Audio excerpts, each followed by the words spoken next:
Today we're going to be using the stoichiometry map to solve other problems than mass-to-mass problems. We're going to be able to start at any one of these locations, and we will be able to find any one of these things. Right? So you might want an imaginary line separating the reactants from the products to help you keep things straight. So today I could tell you that you're starting in liters. And I also have to have this little thing in here that says you have to be at STP. Now, STP means standard temperature and pressure. And this is going to apply to gases.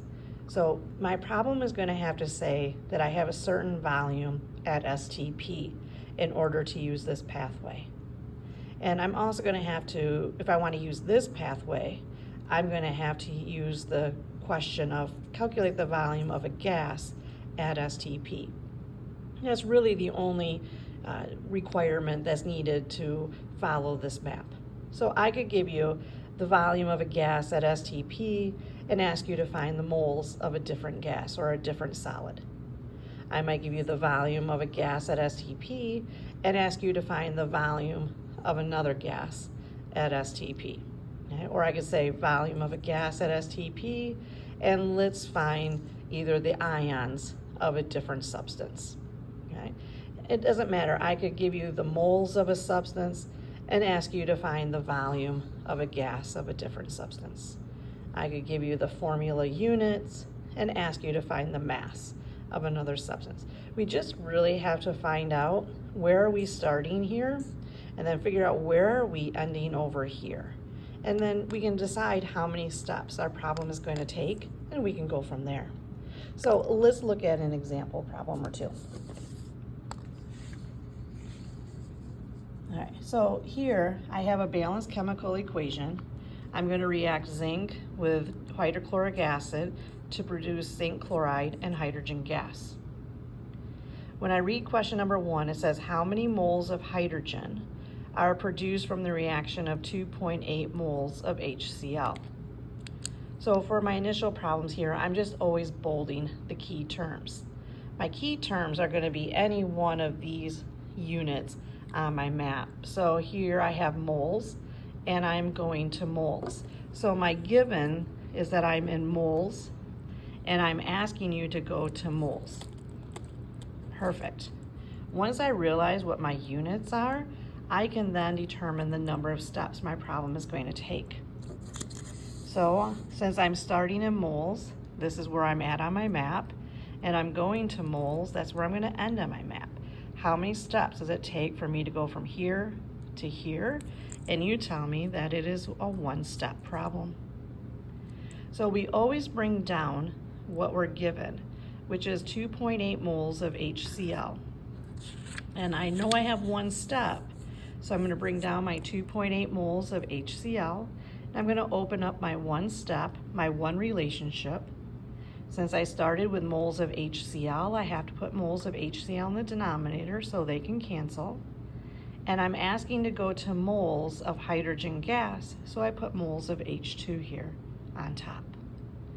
In order to go from moles to moles, I have to use the molar ratio, which are the coefficients in the balanced chemical equation.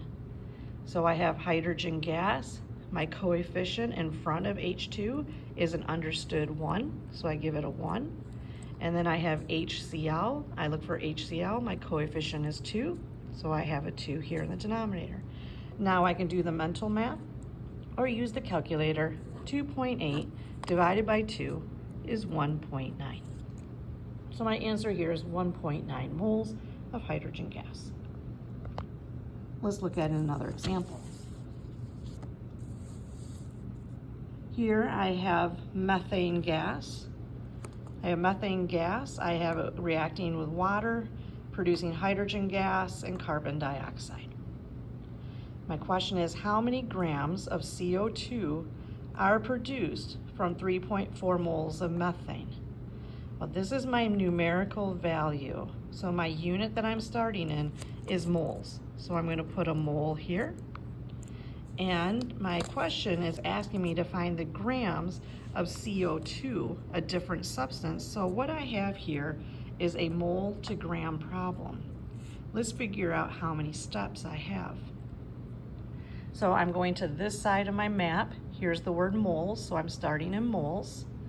And I'm going to grams, so I have to go over here. So if I start at the moles, I have to go 2 steps. So this is a 2-step problem. I bring down my numerical value of 3.4 moles of methane, and I open up my 2 steps. Since I have mole of methane, I have to put mole of methane in the denominator. My moles have to go into moles of my unknown, so I have to go into moles of CO2. And since I have mole of CO2 in the numerator, I have to put CO2 in the denominator. And now my moles can go into grams of CO2, so I have grams of CO2. Notice, moles of methane, moles of carbon dioxide, grams of carbon dioxide. Moles of methane, moles of carbon dioxide, grams of carbon dioxide. Now we just have to use our understanding of ratios and molar mass. Here I'm in a mole to mole ratio. I'm going from here to here. I have to use my coefficients. So I look at carbon dioxide, there's a coefficient of 1. I look up methane, it has a coefficient of 1. So we are in a 1-to-1 ratio. This is a mole to gram understanding. We know that if we're in moles, the mole is always set equal to 1.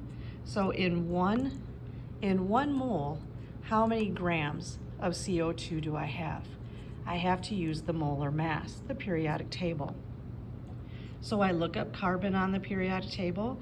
It has a mass of 12.01 grams, and I have 2 oxygens at 16 apiece, so 12.01 plus 32.00 gives me a total of 44.01 grams.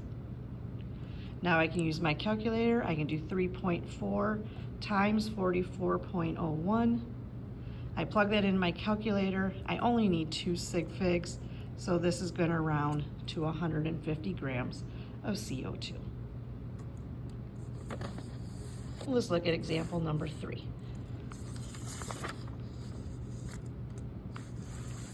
Number 3 says that I'm having nitrogen gas reacting with hydrogen to produce ammonia. How many liters of hydrogen gas are used to make 1.3 times 10 to the 24th molecules of NH3 at STP? This means I'm at standard temperature and pressure. Great. So let's look, here's my numerical value. That means I'm starting in molecules. So I'm going to start in molecules.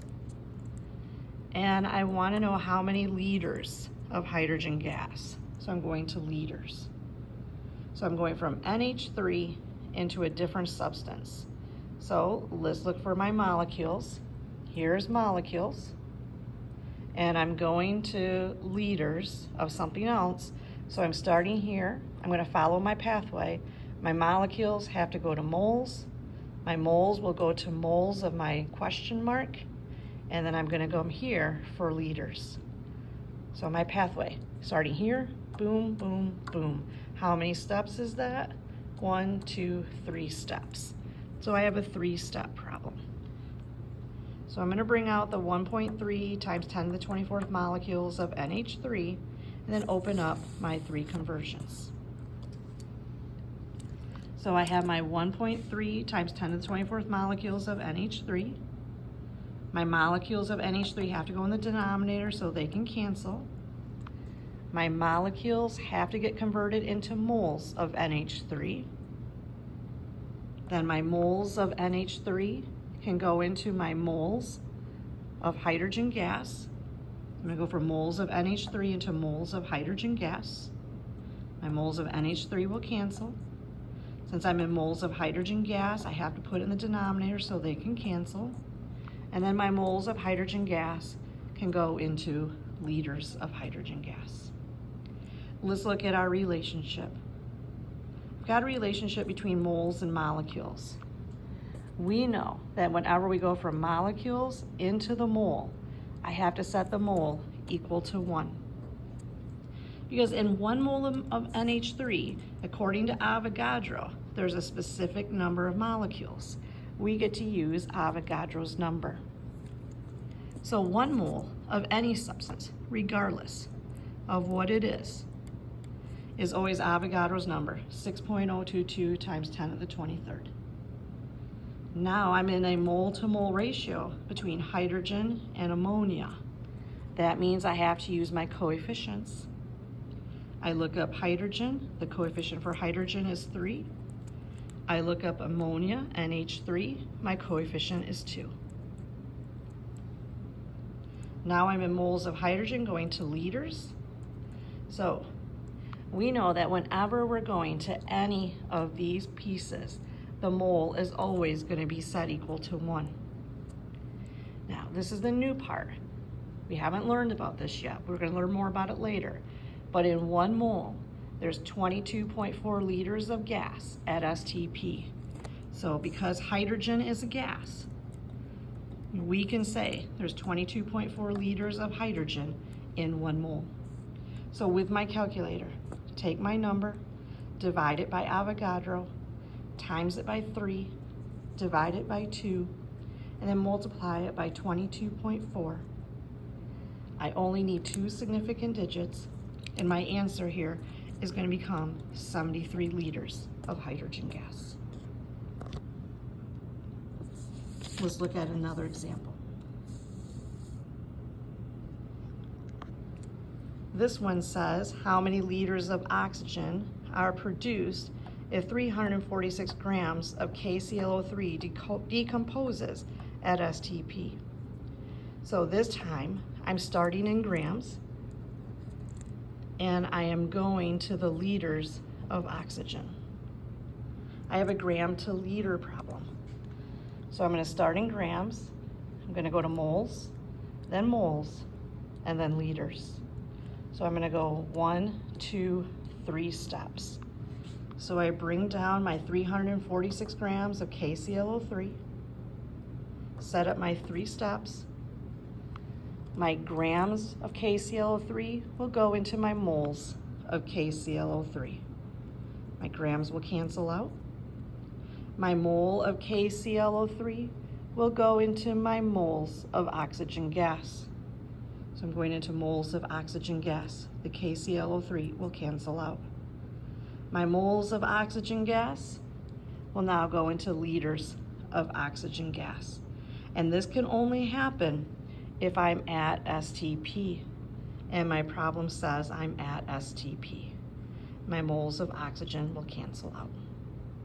So remember, when we go from grams to moles, whenever we're going from grams to moles, the mole is always set equal to 1. To get my mass value, I have to use the periodic table. I have to add up 1 K, 1 chlorine, 3 oxygens, and it gives me around 122.6 grams. Now I'm in my mole to mole ratio. I get to use my coefficients. I look up oxygen. There are 3 moles of oxygen. I look at KClO3 for every 2 moles of KClO3. Now I'm looking at my relationship between liters and moles. When I go from moles into liters, my mole is set equal to 1. And I'm at STP, my volume is always 22.4 liters. So I use my calculator, I divide, multiply by 3, divide by 2, multiply by 22.4, and I'm going to need 3 significant digits, and it gives me an answer of around 94.8 liters of oxygen gas. So I have a few more example problems that I'm going to have kids try, but if you want to try some on your own, I have this set up here for you to follow.